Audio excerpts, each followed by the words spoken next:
Well, E3 2015 has come and gone, and with it, predictably, has been some new information on Fire Emblem If, or Fire Emblem Fates, as it is now known outside of Japan. We finally have an official English title. It's still not going to be released until 2016, but we also have confirmation that it is in fact going to be released in 2 versions outside of Japan as well. So yes, it will be divided into the Nor version and the Hoshido version. Whether or not the DLC works the same way as it does in the Japanese version, we're not actually sure yet. As an update, if you don't know how the downloadable version works in Japan, basically you get one downloadable version and it comes with neither of the 2 campaigns, and once you get up to the point where you have to make the choice between the 2 sides, you actually have to download one of the 2 campaigns, and you get the other one as DLC if you want. So basically, if you want to actually make the big crucial choice in the story, you actually kind of need to get the digital version. But anyway, that's how it works in the Japanese version. We don't know how that's going to work in the English version yet, but presumably it will work the same way. Anyway, I thought I'd just discuss some information, just a few thoughts on some of the things that have been revealed so far.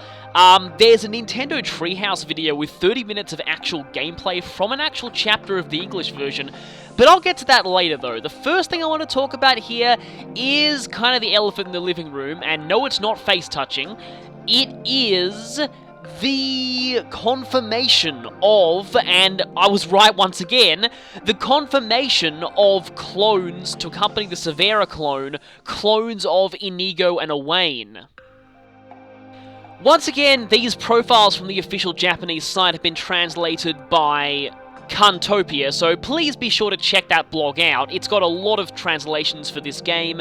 Definitely highly recommend checking it out if you're a Fire Emblem fan.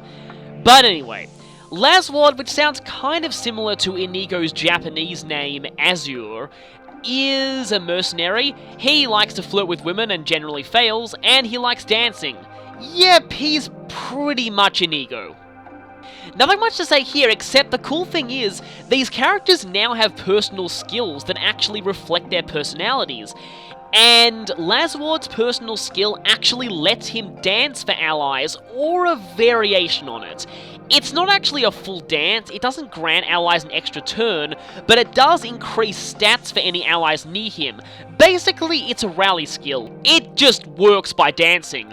I do like this though, because one thing that always annoyed me about Inigo in Awakening was the fact that he was said to be training as a dancer, but he didn't have the class option, and he didn't really have any kind of ability to dance at all in gameplay, so I'm glad that he at least finally does now. Then we have Odin, who interestingly sounds more similar to his English name than his Japanese name, but of course he is a reference to the Great Owain, Master of Ham. Though interestingly, he has had a bit of a class change since his original appearance. While Laswad and Luna both have the same classes that their Awakening counterparts did, Odin is a Dark Mage, not a Myrmidon. You know, honestly, in Awakening, I actually get the feeling that Owain would have been better as a Dark Mage, considering that he has a magic-using mother, but, yeah.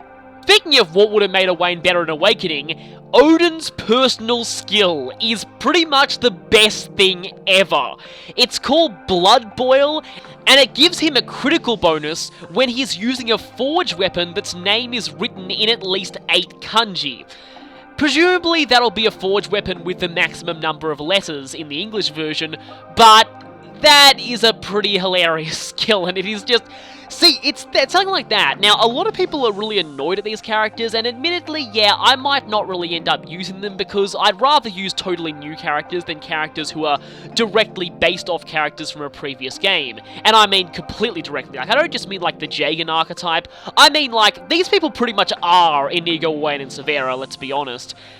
But here's the thing, I do think there's one good thing about these characters, and that's their personal skills.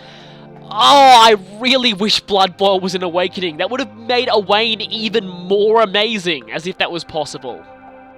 Just having his obsession with naming weapons in ridiculously over-the-top ways carrying over to gameplay is such a fantastic touch, and again, yeah, I wish Awakening Owain actually had that skill. But, yeah, so I guess if you want to make ridiculously over-the-top names on your forge weapons, give them to this guy, because, yeah, he'll critical a lot with them. You know, if the Ruin Tome is coming back, that's going to lead to a really high critical rate, but that's just speculation. Then there's this character who I want to set the record straight on her. There are a lot of people who seem to think that she is also a second-generation Awakening clone, saying that she's either a clone of Sumia's daughter Cynthia, or maybe even Lissa in terms of appearance, or a clone of Nor, Tharia's daughter, in terms of personality. I want to set the record straight here. Perry is not a clone. She is a new character to Fire Emblem Fates. She is not based off of anyone in Awakening at all. That much is certain.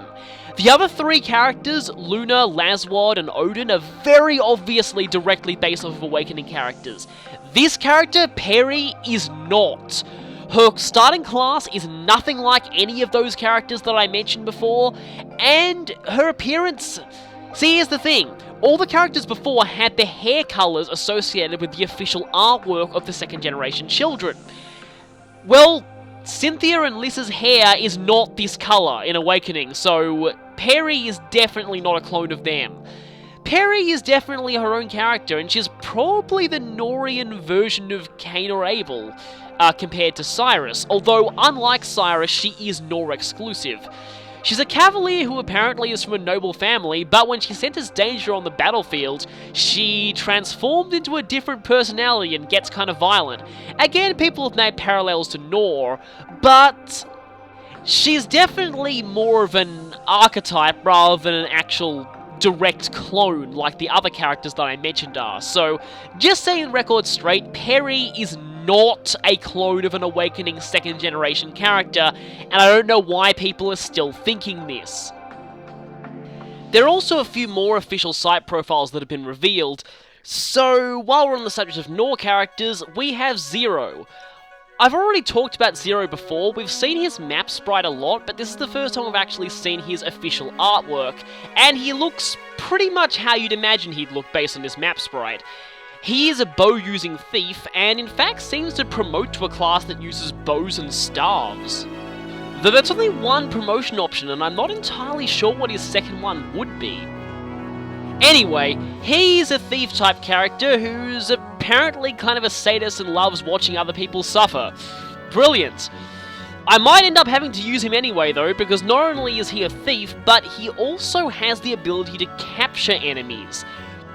Now, this is something from the My Castle features that I'm not going to talk much about My Castle because other people have already covered that in a lot of detail up till this point. But one thing I will mention is that it seems like at least a certain variation on the capturing system from Fire Emblem 5 is at least sort of back in this game. Though only certain characters have the ability to capture, it's tied to their personal skill. Zero on the Nor side can do it, and Orochi on the Hoshido side can also capture enemies. Basically, enemies that are captured are taken to the prison, and from there you can convince them to join you. It seems like they'd act like the generic replacement units in Shadow Dragon. So, it feels a bit jerkish to me, because it seems like the best use of them would be to, like you spare the enemy's life, then you recruit them to your side, and use them as cannon fodder. That's probably what'll end up happening, because for the most part, I'm guessing their stats won't be very good, and they won't be able to support anyone and won't have any personality, so people will just go, hey, let's just kill them. So, yeah, if I do capture anyone, I'll try and keep them alive if at all possible, but anyway, it is kind of an interesting feature, though. Still don't know whether any of the other features of the capturing system from Fire Emblem 5 are going to be returning, as in being able to steal the enemy's inventory if you capture them, or being able to capture named characters to recruit them. I don't know if that's going to be the case or not, but yeah. We also have a few more Hoshido characters being revealed. This is Asuma, the priest, who you might have seen earlier in a blink and you miss it moment on a character select screen for the description of Street Pass battles. We only knew his name and the fact that he was a priest just by his map sprite, But we now know what he looks like, and yeah, he does look pretty much like that sprite. So he's basically a healer from Hoshido, and he apparently acts like a typical priest, but he apparently is a bit aloof and sort of lives in the mountains, so he sometimes, says some blunt things. That's kind of interesting. Yeah, I'm kind of liking his character already, and it will be interesting to have another healer next to Sakura.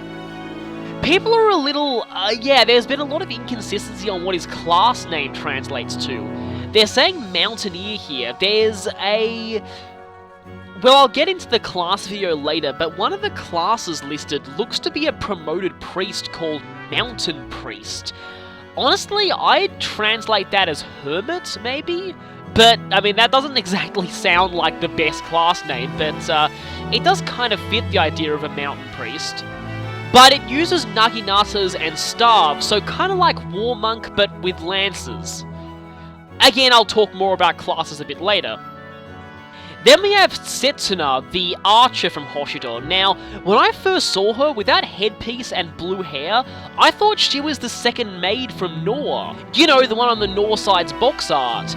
But it seems like they're completely different characters. Setsuna is apparently, she doesn't speak very much and seems to be quite emotionless. So she seems kind of interesting, but yes, she is an archer and is kind of emotionless, and other than that, we don't know much about her. But this does beg the question of just what is up with the second maid, the blue-haired one. I don't think we even know their name at this point. They're on the Nohr box art, but we don't even know if they're playable at all. We haven't actually seen any official bio for them. A lot of people are speculating that maybe the second maid is actually a traitor, and the reason why they're keeping her details under wraps is because she's actually a boss fight early on in the game. I'm not so sure about that, but we'll have to basically wait until the game comes out to find out. One more character profile I want to show, mostly for amusement reasons. This is Sizor, who we already know about from a lot earlier. He's the red ninja, you know, because it's red and green ninjas now instead of red and green knights. The main reason I wanted to show this is the first time we've seen his full portrait, and is he wearing a corset? Like, seriously, like, that's a guy wearing a corset. That is interesting. Yeah, and that's all I'm going to say. After that, it's safely on to the E3 info. Now, firstly, the new trailer. I've watched the new trailer, we've got our first taste of the English voice acting for this game, and it sounds very, very good for the most part. The only slight thing is that Takumi's English voice sounds a little bit not what I'd expect from the character, but everyone else's voice is pretty much perfect. There's been some controversy over the Avatar's voice, or at least the male Avatar's voice, but we've only heard them saying one thing, so, yeah, I'll wait until later to judge. There's also people who are not as fond of Aqua's song in English as they are in Japanese.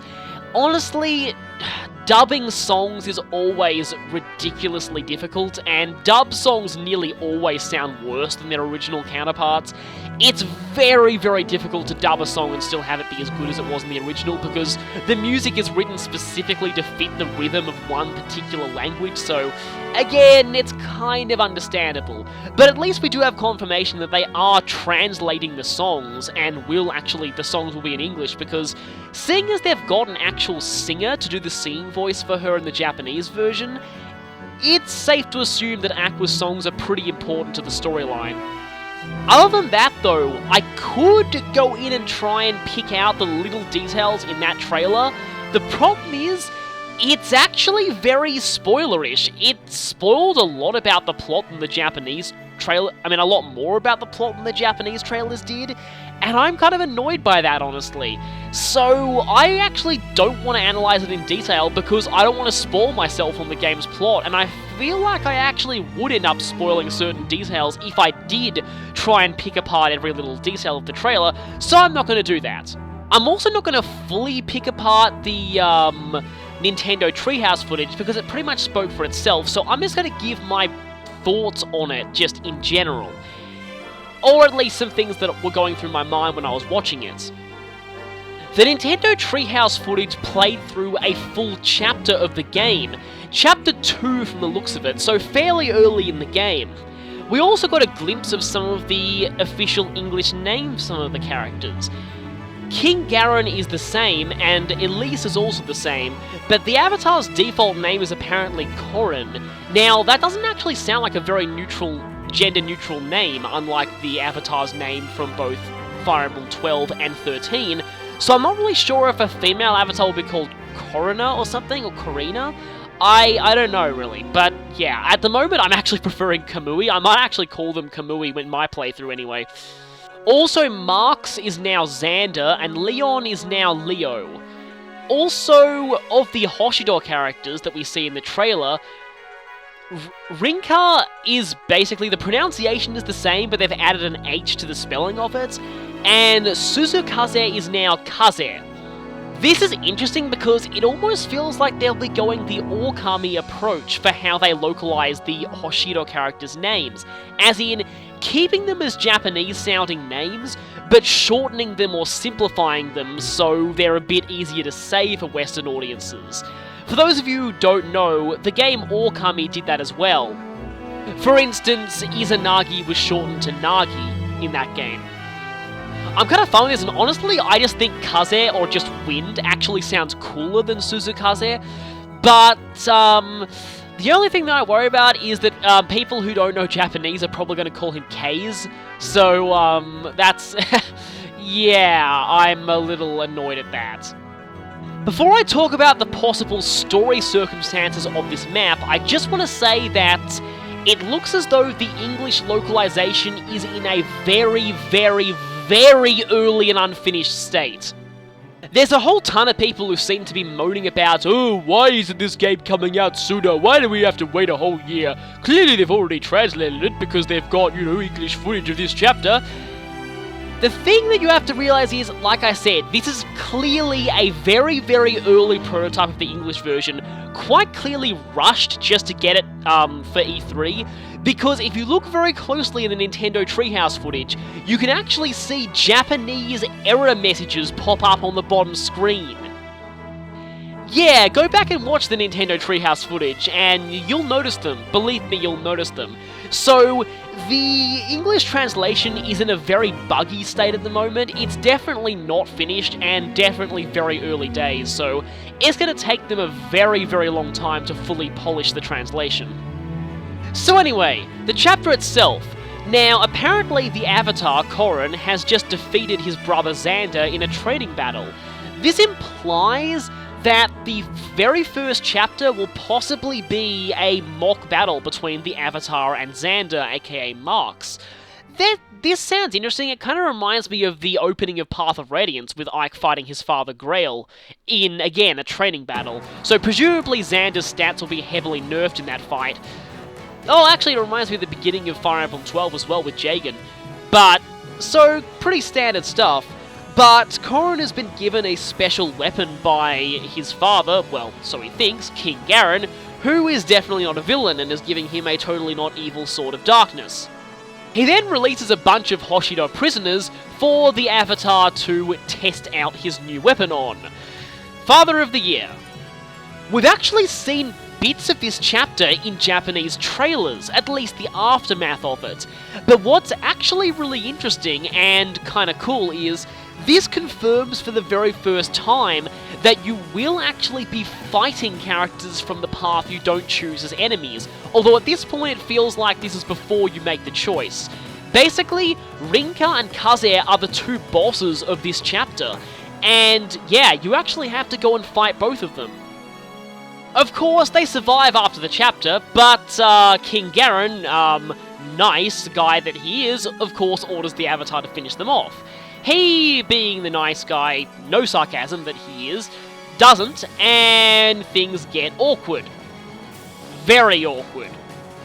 For the sake of people who don't want too many spoilers, I won't go into exactly what happens there, but I will say, I am liking Leo already. Leo is well, he is a bro both figuratively and literally, so I'm gonna have a hard time fighting him on the Hoshido path, that's for sure. I didn't really expect it out of him too, because his official art makes him look really, really evil, but he was really nice in this chapter, so again, it looks as though the three Nor siblings definitely, well, the four Nor siblings, aren't actually that bad, and having to fight them in the Hoshido route is going to be a real punch in the gut. Of course, on the Nor route, you're probably going to have to fight the Hoshido siblings, and yeah, that's going to be pretty hard too.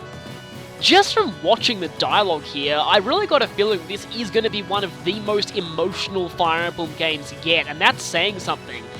And this is really why, if I do a blind LP of it when it does come out, I want to do both versions back to back, because that'll make the emotional impact of having to fight characters from the other path even bigger, because I will have, at the same time, been playing as those characters and actually getting attached to them in my army. And then on the other game, oh hey, I have to kill them. So that's going to be pretty dramatic. The map itself was kind of interesting. We got to see the Avatar's Dragon's Vein ability being used to get rid of some debris and open up a path in the middle of the map, which the people playing kind of let the enemies exploit, which was a bit of a dumb move. Speaking of dumb moves, the people playing were very over-reliant on Gunter, and in some regards Felicia as well. Admittedly, Felicia does take a lot of damage from enemy attacks, but Gunter, the Jagan character, yeah, they were overusing him quite a lot. So if I was playing, I'd definitely be using the Avatar there, but maybe using Gunter for support attacks. He looks like a good person to use the attack stance with. Speaking of which, the English version seems to call this tag team rather than pair up like it was in Awakening. And, of course, we also got to see enemies doing it, which is actually pretty dangerous considering that if you're in an attack stance, it's a 100% chance of a dual strike. One other thing that I was noticing when I was watching the Nintendo Treehouse footage is that when the Avatar and Felicia fought side by side, hearts appeared indicating support points increasing. When the Avatar fought alongside Gunter, they also got hearts. But when Gunter and Felicia fought alongside each other, there were no hearts. This, at first, got me very worried. I was thinking maybe the support system only exists for the Avatar in this game, and non-Avatar characters can't support each other. But it looks like that may be proven wrong, because in Famitsu, well, in a recent Famitsu reveal, they have showed what appears to be a support conversation between Perry and Joker. So, from the looks of things, yes, characters will still be able to support each other, so that's good. But overall, that's basically all I have to say about this footage. It was pretty cool seeing an actual chapter of the game in action. This is probably the first time that I've even seen footage of this. Not even Japanese trailers have shown a full chapter in action. And I don't know about you, but whenever I see an early game chapter of a completely new Fire Emblem game, it just makes me feel so good. I just love the feeling. It's just, wow, new Fire Emblem game, new chapters, this is amazing. I don't know, I guess I just love the series so much, but it just gives me such an awesome feeling. It's just like, finally, we get a completely new game, and just seeing this in action, it just looks like it's going to be so amazing. So yeah, I can't wait until this game. One more thing to think about though, if this is Chapter 2, and presumably Chapter 1 was Xander, that's going to take a lot of getting used to, fighting the Avatar in a mock battle, does that mean that the footage of, let me just see if I got a screenshot. This chapter, where we see the Dragon's Vein being used, and the Avatar, Felicia, and Gunter are fighting enemies in Nor. Now, we thought these were bandits at first, but looking at the style of the troops, they're very obviously Hoshido troops, so my guess is this could be Chapter 3. This still looks like a very early chapter. And yeah, my guess is this could be Chapter 3. And this is maybe your first encounter with, well, actually, your first encounter was with the Hoshido prisoners. Then maybe this is when you're actually fighting Hoshido on a real battle for the first time. Come to think of it, though, actually, the chapter where Charlotte joins looks like a totally different map from those small screenshots. I was just wondering because, well, in Chapter 3, having just the Avatar and a healer and the Jagan, it really feels like you'd be recruiting more characters during that chapter, like having a couple of allies arrive after the first turn, maybe. And I was thinking that maybe it could be Charlotte and Benoit, but probably not. With that, we move on to a couple of class videos that were shown off recently. These videos claim to be showing off every class available to the Hoshido and Nor sides, but some fans have said that it might not be all of them. They've said that there have been claims that there are a total of 60 classes in the game, and these class trailers in all only add up to around 55 or 56, so there might be a few more classes that haven't been shown there. Notably, well, we didn't see any of the monster classes that we've been seeing in a lot of early trailers, and also Aqua's class is conspicuously absent. Maybe they want to hide something with that. Also, from the looks of things, the number of classes for each side individually looks far smaller than your average Fire Emblem game, which means that on either side you'll probably be recruiting people from each country. Now, I'll only talk about a few classes that I've seen in these brief trailers, but a few things that I want to point out. Firstly, it seems like Hoshido does not have any cavalry of its own apart from Pegasus Knights, and other flyers. Cavaliers are exclusive to Nor, which I think it's about time we had a different picture, which means that you'll probably have to employ totally different tactics on each side. The Nor side definitely has a lot more speed options, whereas the Hoshido side's classes look more defense-oriented. In a way, this kind of makes sense, because the Nor side is apparently going to have objectives that involve speed, getting to a certain point within a turn limit, or other time limit missions, so yeah. It's also tying in with the fact that Nor are the aggressors in this situation, so they have the more fast offensive classes, whereas Hoshido has more defense-oriented classes because they're defending their own homeland. That's kind of an interesting touch. There are a few classes that I want to talk about specifically. The first is Villager for the Hoshido side. It seems like after Donal in Awakening, we now have a female villager this time, which is kind of cool to balance it out. Now, one thing that I will say here, I really like the fact they put the villager on the Hoshido side, the one that has off-chapter grinding. Because seriously, training up a villager in a game with no off-chapter grinding like Nor, that might be kind of difficult, so I'm glad they put the villager on the Hoshido side. I'm actually probably going to be using her because, well, you know how much of a fan I am of Donnie, and I definitely, I really like characters who are sort of Magikarp-ish, start off weak but end up amazing. Plus, I kind of like her character design overall. There's also the fact that hopefully Villager will actually promote into a Lance using class this time, so its Lance rank doesn't end up being totally useless like it was with Donnie. That was just the one thing wrong about Donal, just he spends so long building up a Lance rank and he can't use it in any of his good class options. Hopefully this Villager will be able to carry over her Naginata proficiency to any upgraded classes that she goes into, like maybe Lancer or something.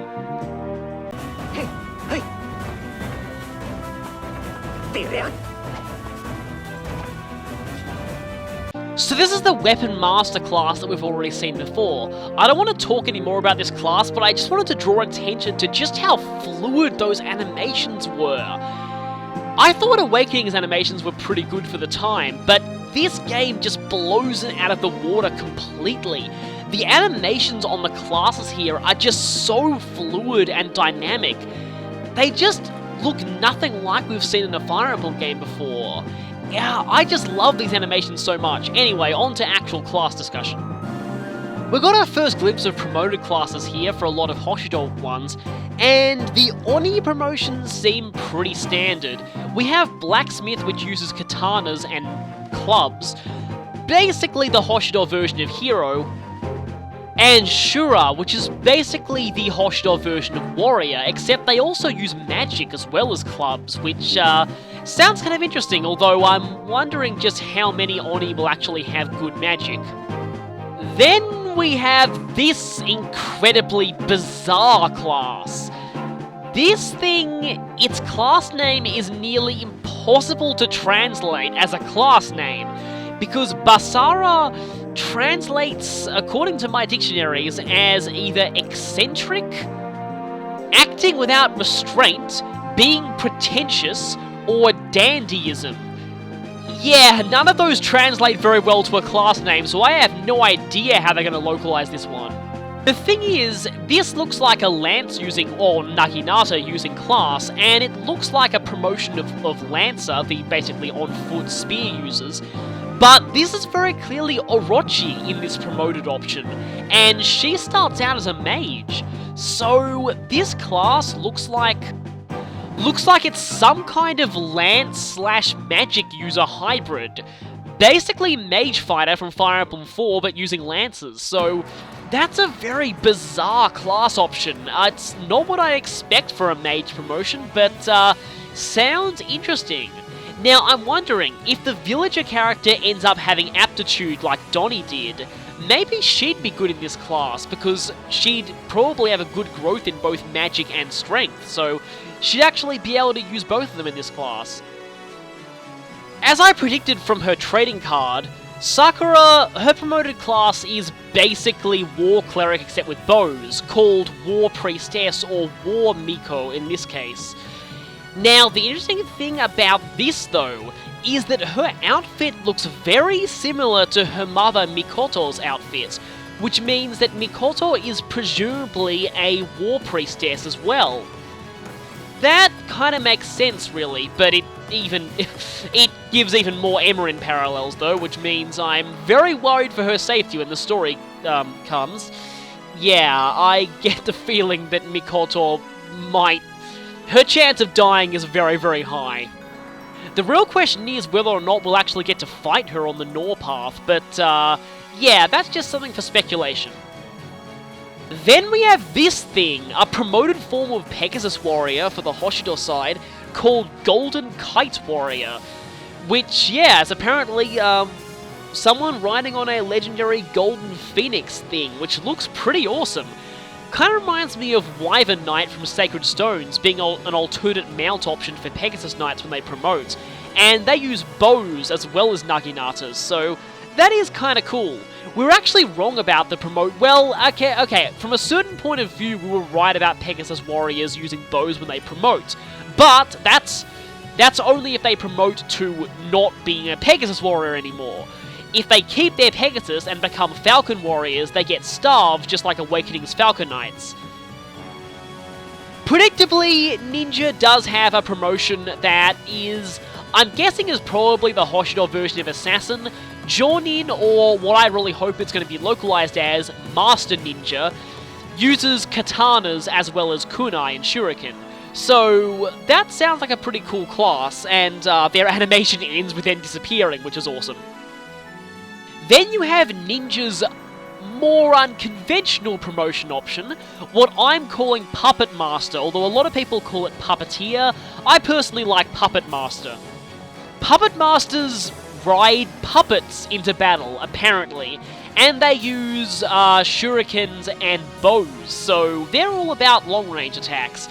But we actually saw footage of Kagero promoting to this class in a Japanese trailer, and there you'll notice this class gives a big boost to strength and defense, implying it's a more tanky class than Ninja. Possibly, this is the closest equivalent Hoshido has to Cavalry, which is kind of strange, but anyway. Then we have probably my favourite class from this reel, Nine-Tailed Fox, mostly for the implications this gives. It's possible that the Transform characters are actually going to be getting promotions this time. I am so psyched for this, because if you're going to be continuing watching my Awakening playthrough, one complaint that I'm going to have about Targwell is that later on in the game, their lack of a promotion and lack of later equipable weapons is going to mean that their attack power kind of suffers somewhat, in comparison to human promoted classes. It looks like this game's going to be addressing this by giving the transformation characters actual promotions. And on the Nor side, the Norian counterpart of the Fox transformation, a character who I still don't know is male or female, turning into a wolf-type thing, they get a promoted class as well. So, yeah, transformation characters getting promotions. I am very, very excited for that. That sounds awesome. And, well, we're pretty much done with talking about the Hoshido classes. Now, on to some Nor classes. Most of them are pretty familiar stuff from earlier Fire Emblem games, Although, on one hand, it seems that the warrior class is gone. Fighter just now promotes to berserker or hero. So, I guess that makes sense. In Awakening, there wasn't very much to differentiate warriors from berserkers, so it seems like they've kind of merged them into one class now. There's actually really only one a non-familiar class among the Nor ones, and that's Revenant Knight. Now, remember how before I was wondering about two of the playable Wyvern Riders being, well, Wyvern Riders, but Camilla, who looks definitely like a Wyvern Rider, being a Revenant Knight instead? Yeah, turns out my theory about Camilla being a pre-promote was actually correct. Yeah, she is a pre-promote, and this leads to something really interesting. This means that among the Nor siblings, 3 out of 4, that's Xander, Leo, and Camilla, are pre-promotes, while one of them, Elise, isn't. The reverse is true of the Hoshido siblings. Only one of them, Ryoma, is a pre-promote, while Hinoka, Takumi, and Sakura are all non-promoted to start out with. In a way, this kind of fits the playstyles of the two campaigns as well, because the one that allows for off-chapter grinding has more of the siblings start out as weaker classes, so there'll be more opportunities for them to gain experience. But anyway, back to Revenant Knight. This is an interesting class because apparently they're riding a Mage Dragon, despite the fact that Mage Dragons back in Fire Emblem 3 didn't have wings, but oh well. And they use axes and magic, essentially making them a Wyvern version of Dark Flyer from Awakening. And, well, let the Camilla Reversa parallels continue. The implications of this class are pretty interesting though. It sounds kind of good, and I'm hoping Camilla will have decent magic to make use of the magic aspects of it. But the other interesting thing about this class is that people are speculating this could be King Garen's class as well. The main reason for that is that Garen is shown in the Nintendo Treehouse footage casting magic, and this really took me by surprise when I first saw it, because I thought, hey, wait a minute, he's a magic user? I wouldn't have thought that just by looking at him. But apparently another trailer shows Garen being able to use axes. And, well, what's a class that uses axes and magic? Revenant Knights. Though, personally, I'm less inclined to believe this. We never really see Garen with a Mage Dragon for him to ride. And his armor and cape, they look a little bit too chunky for a flying class. Personally, I'd rather go with what happens in a lot of earlier Fire Emblem games, where the big bad evil king character gets their own unique class. Personally, I would say that since Garen is probably going to be a major antagonist on either route, I get the feeling that he'll be his own class. One that is capable of using both axes and magic, but maybe an on-foot one, I don't know. The final thing to talk about is the Avatar's promoted class. The class seems to depend on whether or not they side with Hoshido or Nor, which implies that no matter how much you level grind, it'll be impossible to promote the Avatar before you have to make the choice. On the Nor side, the Avatar promotes to Dark Blood, and on the Hoshido side, they promote to Light Blood. Interestingly, on the Nor side, the class name is written in katakana, which is normally used for Western scripts in Japanese, or words of Western origin, and on the Hoshido side, the class's name is written in kanji, so yeah, emphasizing the Japanese influence of Hoshido there. Classes seem to be pretty much the same, except that Light Blood uses staves in addition to swords and dragon stones, while Dark Blood uses magic in addition to swords and dragon stones. So again, pretty similar, but with some slight differences.